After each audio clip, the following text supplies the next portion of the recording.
कालांतर में औरंगजेब के जाने के बाद जब मराठे मजबूत हुए, जाट मजबूत हुए, तो फिर वो मस्जिदें हट आके मंदिर बनाना ये सब क्यों नहीं हो पाया?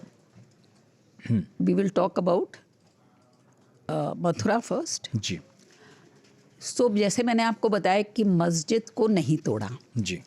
तो मराठास जब उनका ये एरिया उनके कंट्रोल में आया तो उन्होंने जब मैं मराठास और ये इस एरिया के बारे में बात कर रही हूँ, तो मैं बात कर रही हूँ कटरा केशव देव की। जी ठीक है जी।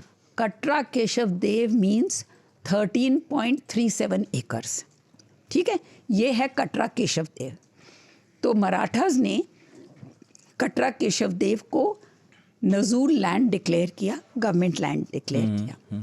ठीक है, उसके बाद 1803 या कुछ में जब ये हार गए और अंग्रेज़ों का शासन हुआ, तब भी ये गवर्नमेंट लैंड हुआ, बना रहा। फिर अंग्रेज़ों ने कटरा केशव देव की भूमि को नीलाम करने का फैसला किया। तो बनारस के एक बैंकर थे राजा पटनीमल, तो उन्होंने ये 13.37 एकर्स अंग्रेज़ों से खरीद ली और पटनीमल अंग्रेज़ों की रेवेन्यू रिकॉर्ड्स और जुडिशल रिकॉर्ड्स में ही is registered as the sole owner of 13.37 acres. और पटनीमल के बाद उनके जो उत्तराधिकारी थे उन्होंने इस 13.37 एकर्स को बांटा नहीं आपस में। अच्छा, इट रिमेन छोड़े रखा उसे, उनको उनकी फैमिली में रहा।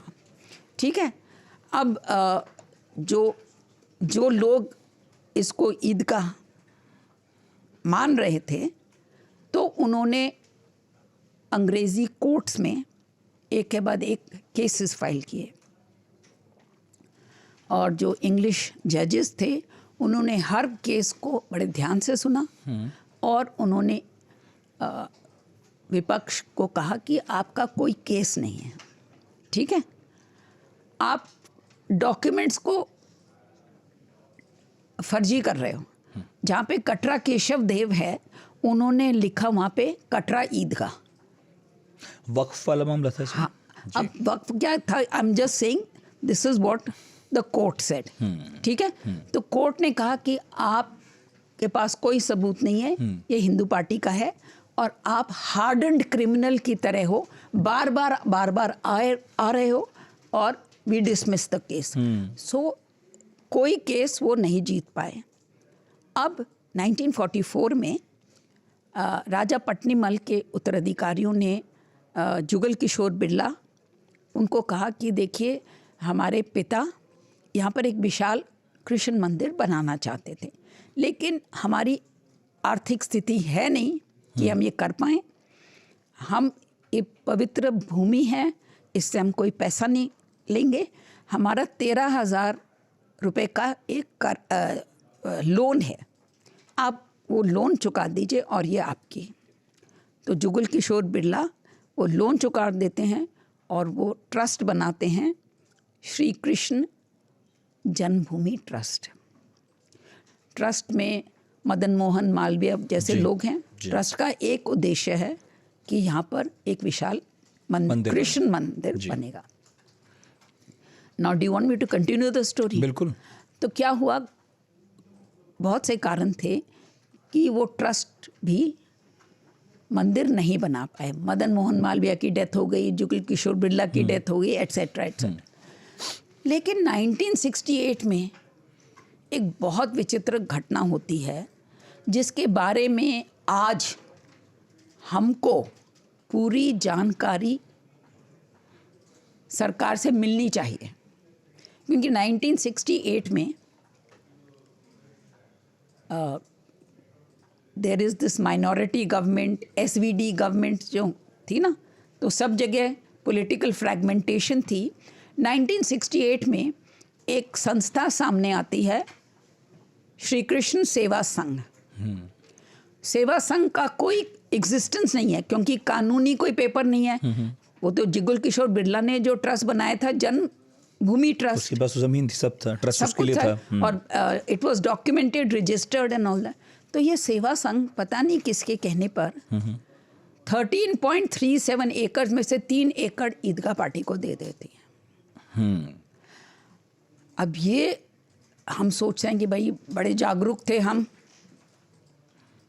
कभी सरेंडर नहीं किया, but this is the fact that 3 acres was given of Katra Keshav Dev to Idgah party.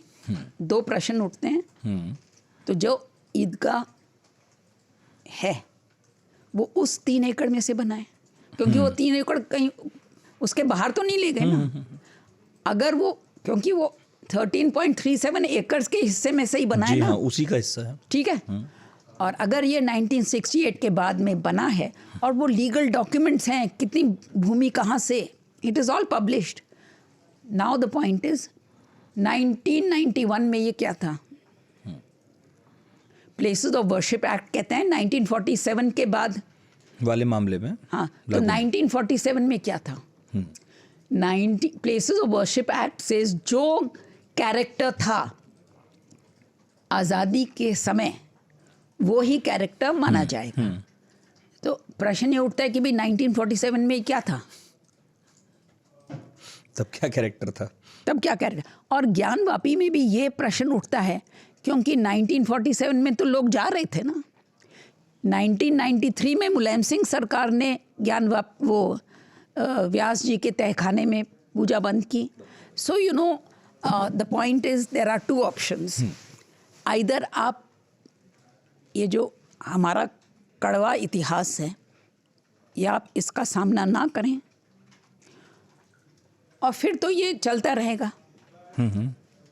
But if you have the courage, अगर आप में हिम्मत है, तो आप इतिहास को, इस इतिहास को, इसका सामना करें, और जो ये आप इतिहास आपको चीख चीख के बोल रहा है उसका कोई हल निकालें।